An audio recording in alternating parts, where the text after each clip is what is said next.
Hey guys, what's up? It's Dupree, aka Darth Hater here, and I'm gonna do my Mandalorian Season 2, Episode 7, Chapter 15 full breakdown and review. So the episode starts on the Carthan chop fields with Bill Burr's character, Mayfield.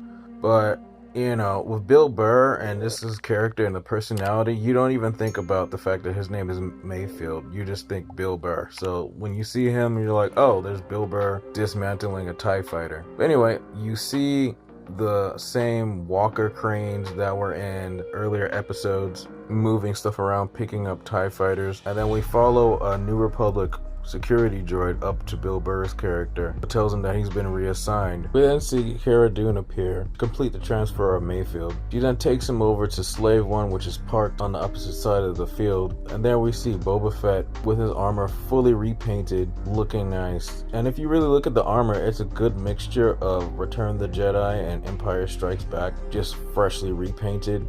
He's still wearing the same robes that he had in the last few episodes, but I don't think he's gonna go back to his natural spacesuit or flight suit that we normally see him in the original trilogy. Also, it's noted that he has the same color scheme on his jetpack as it was in Empire Strikes Back. He also has his EE3 carbine rifle that we last seen in Return of the Jedi. I guess this is a new one because the last one that he had was cut in half by Luke Skywalker right above the Sarlacc pit. So, like I said, this has to be a new one. We then see Fennec Shan accompanying him, and then the Mando. It's revealed that the Mando doesn't actually really need Mayfield for the job of taking the child back. All he really needs is his Imperial security clothes and clearances that he still remembers from his time from being in the Empire. On board Slave 1, Mando tells Bill Burr's character that the only reason they came to get him is because they wanted to get the coordinates to Moff Gideon. In exchange, he won't get his freedom, but as Cara Dune puts it, he'll get a better view. He says that he needs access to the internal Imperial tunnel on Mora, which is another hidden Imperial refinery. Boba Fett, Fennec, and Mando are discussing the plan to break into the refinery, and it's revealed that it's a refinery of Rhydonium, which is very explosive material. Also, as I was rewatching the episode a few times, I picked up on this little tidbit. Right here behind Bill Burr's character, you can actually see Boba's Return of the Jedi jetpack that he just got from Mando, that Mando actually got from Cobb Vanth, but at the same time, he's wearing his Empire Strikes Back jetpack when you first see him in this episode.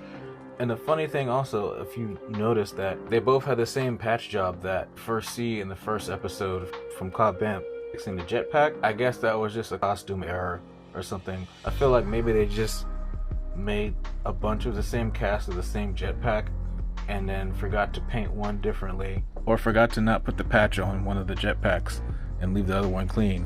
So this kind of confirms that Boba Fett actually has multiple sets of different pieces of his armor, like in the comic books.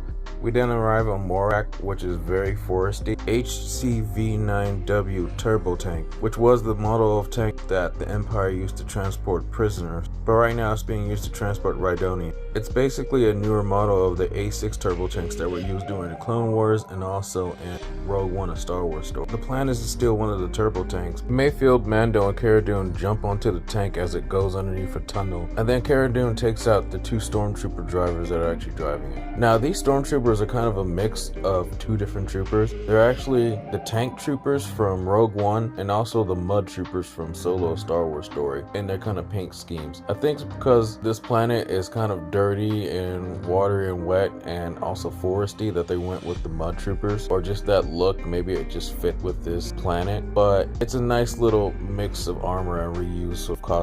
Next, we get Mayfield putting on one of the troopers' armor, commenting about how nasty it is, and then another moment when we see Mando don a full stormtrooper armor, which is interesting because he wanted to be on the mission earlier, but he couldn't definitely wear his full Beskar armor, so it was kind of implied that he would have to disguise himself as a trooper. Cara Dune goes back to be covered with Fennec Shan. Boba Fett takes Slave 1 to be on standby, and then Mando and Mayfield drive the tank. So as they're driving the tank, Mayfield jokes around with Mando about how he sees the Empire, Mandalorians, and the New Republic as all the same thing at the end of the day. someone's getting ruled by somebody. Now this is the first scene that you get the idea that they call this episode The Believers, because you can see one's slow change in different beliefs over time. I think after being in prison for so long, Mayfield has a different perception of the Empire and New Republic, and now even the Mandalorians, with him not being able to understand why the Mando does not want to take his helmet off or even show his face. After this, they pass through a village with a bunch of young people and children. Now, I've heard a lot of people say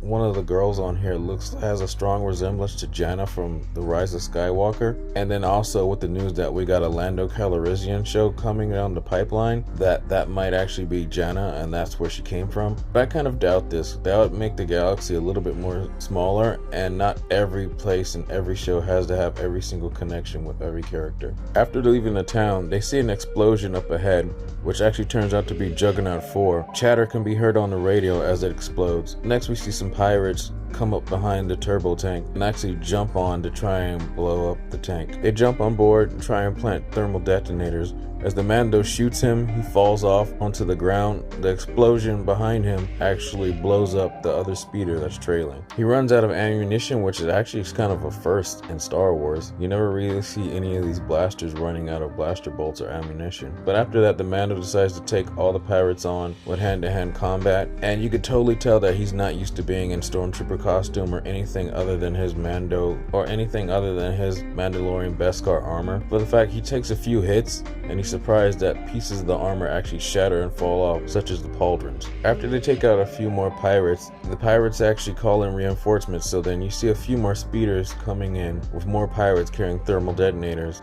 The Mando and Mayfield look like all is lost, but then TIE fighters come in and take out the rest of the speeders. Then we come up to a bridge to which we see stormtroopers flanked by shore troopers, which is the first time we actually see them again since Rogue One, a Star Wars story, or the Battlefront 2 campaign. Now, shore troopers were the Empire's response to tropical climates like beaches, forests, and jungles, so it feels kind of natural to see them here. And they finish off the rest of the pirates. Mando and Mayfield drive the bridge past the stormtroopers as they are saluted into the refinery. Now inside the refinery, they're welcome as heroes, seeing as they're the only team who actually made it to the refinery that day.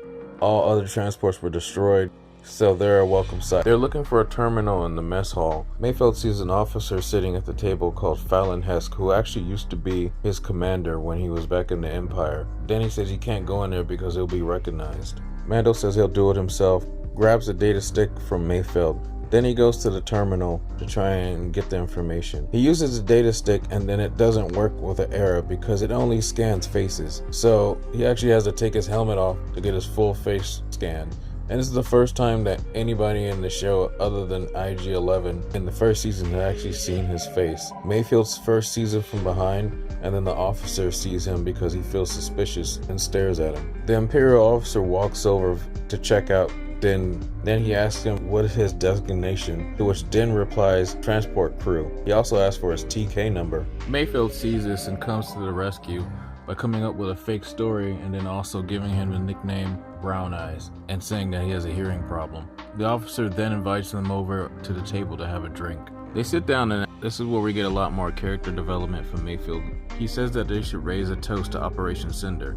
Now, Operation Cinder is a direct callback to Battlefront 2 campaign, which was the Emperor's contingency plan should he ever or lose control of the Empire. He felt that if he died, his enemies and some of his followers should die with him. So he set up satellites above different planets that would actually shoot lasers down and mess with the planet weather and eventually would destroy cities, people, etc. The officer then replies that he was there at Vernon Con when Operation Cinder was under effect and that thousands of people lost their lives. And obviously Mayfield is struck by this, and you can see a little bit of PTSD. 5,000 or 10,000 people died, including Imperial troops, which Mayfield actually served under, so you can understand how he's feeling at this moment. Fallon Hesk then says he did what he had to do, and that the Rhydonium that they're mining at the facility will make Operation Cinder look like nothing. Mayfield then shoots Hess in the chest, and then Mando and Mayfield make an escape through the window as troopers fire at them. Fennec Shan and Cara Dune provide cover fire from a ledge as the two escape. Once on the roof, the two run as they're blasting stormtroopers, as Slave 1 flies over, and then the two jump onto Slave 1 just in time to make their escape. Mayfield then takes a blaster rifle and blasts the Rhydonian in the transport and blows up the whole facility. Two TIEs are then dispatched to pursue Slave 1. Boba basically shakes it off with slight maneuvers right before he drops a seismic charge and destroys both of the TIE fighters. Now, seismic charges were first used in Star Wars Episode 2 Attack of the Clones by his father Jango. One of the coolest and best sounds ever to be made and put in Star Wars. It basically sucks all the sound in and then explodes in like nice sounding bass noise. After this, they all meet up with Cara Dune and Finnick. And then seeing as Mayfield blew up the facility, Cara Dune has saw this from the cliff and then decided a change of heart and just let Mayfield go free. He just walks off into the jungle, and then that's it. Maybe we'll see him later in season 3, seeing as he didn't die or anything like that, but who knows. His job is done for right now. The cover story to cover both of them is basically saying that he died in an explosion. So, like I said, nobody's gonna be noticing or looking for Mayfield, since apparently he's dead. I had to be honest, I didn't really care for his character too well, especially in the season 1 episode. Like, I just didn't really care, but with this episode and seeing his character art, it kind of grew on me. So I'm kind of slightly excited to see where they take his character, maybe in season 3 if he ever comes back. Mando tells Cara Dune that they have the coordinates. He doesn't exactly say where, they're just leaving up to the next episode. They enter Slave 1 and then blast off the planet. Next we cut to Moff Gideon on his light cruiser. An officer tells Moff Gideon that he has a message, and then they pop the image of the Mandalorian in front of Moff Gideon, which also is a cool callback because what he says is exactly Moff Gideon's lines from season 1. Moff Gideon, you have something that I want. You may think you have some idea of what you are in possession of, but you do not. Soon he will be back with me. He means more to me than you will ever know. And then we end the episode right then and there. I actually really like this episode. A lot of people I already know are gonna say it's filler, but I didn't feel like this. This was good character development leading into the next episode. I was sort of hoping that this would have been a 2-parter just like last season, but this is just fine. And we got a little bit more backstory. We got a slight change in character and belief in the Mandalorian, seeing as he finally was able to take off his helmet. And then also, it was really cool seeing Boba Fett, back basically doing his thing from the movies. Stand in the background, look cool, do stuff only when needed. But I'm hoping that he's gonna have more of a bigger part later on in the next episode or even next season. Anyway guys, this has been my breakdown and review of The Mandalorian Chapter 15, The Believer. Stay tuned, I'll have more videos about this later during the week. And as always, thank you guys for watching this. Hit that like button and also subscribe. And don't forget to hit the bell so you can get notifications whenever I post my videos. May the Force be with you, and I'll catch you guys in the next one. This is The Way. Bye.